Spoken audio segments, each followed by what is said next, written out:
a squat, then one of the reasons why could be a lack of ankle mobility. Now this isn't the only thing that can inhibit your ability to squat. So first of all, we're going to perform an ankle mobility test to see if you have any restrictions there. So in order to perform the ankle mobility test, all you're going to need is a wall. You're going to want to make sure that you're not wearing any shoes, and all you're going to do here is face the wall, and you're going to want to have your foot a fist and a thumb away from the wall. So place your fist and your thumb down so that your thumb is touching the wall and your foot's going to be directly behind that, like so. Once you've got that position, you can take your hand away. Now what we're going to do is keep the foot flat to the floor, so no lifting of the heel, and we're going to try and touch your knee to the wall to test your ankle mobility. So we're going to lean forward. Can you touch your knee to the wall like so without lifting your heel? If you have to lift your heel, then it's a fail, and you're going to want to measure how far away. If you can, then that actually suggests that you don't struggle or you don't have a impingement on your ankle, so there's no lack of ankle mobility here. So as you can see here, my knee is touching whilst I am keeping my heel down, but I've actually performed the ankle mobility exercise already on this leg. So what I'm going to do, I'm going to show you on the other leg where I haven't, the same test. So let me place this down, fist and thumb, toes down, and then here we are. Same again, lean forward. Now I'm not far off. I've got literally like a finger width away, almost there to be fair on this side, but just off. So that's what you may find as well. You may find that you're way off, you may find that you're really close, you may find that one side is better than the other. If you cannot touch that knee to the wall, then it does suggest you do have a lack of mobility. It may only be slight, it may be really large, but if that's the case, then we need to work on the ankle mobility exercises. If it's not, and you can get both knees to the wall during this exercise, then your lack of ability to squat may be due to something else, maybe the hips. Now, if you've performed the test and you do find that your ankle mobility is restricted, then there are 3 things we can do to help improve your ankle mobility and therefore improve your ability to squat. These 3 things are mobilize, manipulate, and elevate. So first of all, we're going to look to mobilize your ankle joint and stretch the calf muscle that can sometimes be tight. So here are my 2 favorite exercises for trying to improve ankle mobility. So the first exercise for trying to improve your ankle mobility, you're going to need a box or a chair or something you can elevate your foot. You can actually do on something quite low, even like a yoga block. You don't need too much elevation here. So what I'm going to do is place my foot flat on the box, and I'm going to try and get my knee as far over my toes as I can whilst keeping my heel down. So I'm not lifting that heel up, keeping that foot flat to the floor and trying to push my knee past my toes. So you can see here, like the test we did earlier, my knees are going over my toes and I'm trying to get a stretch on that ankle.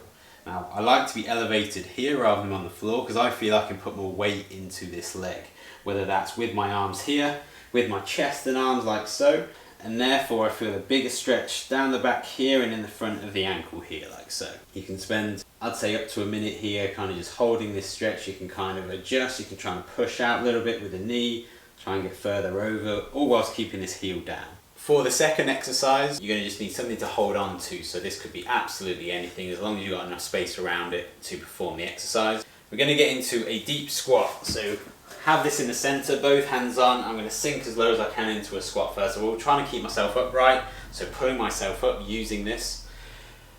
And then what I'm going to do is try and get my elbows inside my knees like so, and I'm going to try and push forward again like before. We're going to try and keep the heels down. I don't want those heels to lift. We want to try and mimic a squat position, but I'm going to drive my knees over my toes. I'm going to push out with my elbows against my knees, and then I'm going to lean to one side and try and get that knee over toe, following the toe line so it's going out as I squat down. So I'm nice and low, pushing over. I'm going to transition back and forth. Again, you can do this for as long as you like, but a minute is a good amount of time to kind of do as a warm-up. This is a great one because it actually mimics a squat position, what we're trying to improve. Once you've attempted to mobilize your ankle, the next thing we're going to look at is manipulation. So manipulating the calf and foot to reduce tension in those areas and therefore allow a greater range of motion at the ankle, which will then help promote a better squat. So when we're looking at manipulation, there's two main areas we're going to focus on, and they are the calf and the bottom of the foot. Okay, so we're going to start with the calf. Two main ways you're going to approach this is either with a foam roller or a massage gun. Both kind of do the same things, and I want you to use these as kind of warm up, so like a minute in duration at the start of a warm up. I just want you to just gently move up and down the calf, like kind of assessing the whole area first. If you find somewhere tender, you can spend a bit of time, put a bit more pressure down. You can put your other leg on top to put more pressure into it and kind of work out the finer areas where it is quite tender. The other side of manipulation, like I said, is the bottom of the foot. And what you're going to do with one of these is stand up, place your foot on it, and there's a couple of ways you can do it. You can do it with your heel down, and I'm kind of working at the back, just in front of the heel. You can do it with your heel up and roll right across in the middle. You can work all the way up to the balls of the feet and work across here.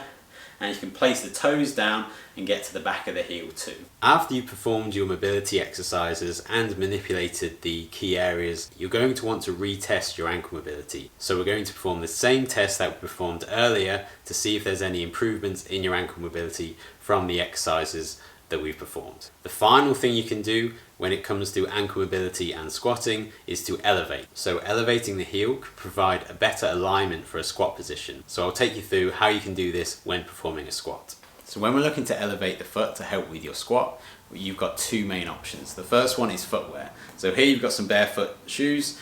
They have a 0mm heel drop.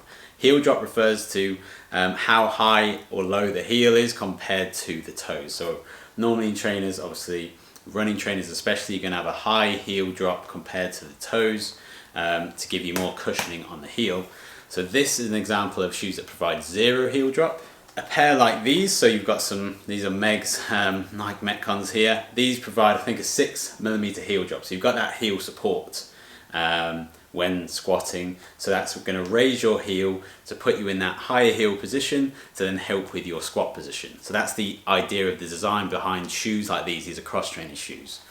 Obviously, like I mentioned before, running training shoes also have a heel drop to help with running. But the problem is they're very cushioned. So we're not going to want to use running trainers to squat because they have a very spongy base and provide you not much support when it comes to a squat, whereas cross-training shoes have a very solid base. Now, cross-training shoes don't have as much of a heel drop as weightlifting shoes, and they provide an even thicker base as well as that higher heel raise. So you can also look into some weightlifting shoes. Option 2, which is just using a weight plate or 2 weight plates. Place them wherever you want to squat.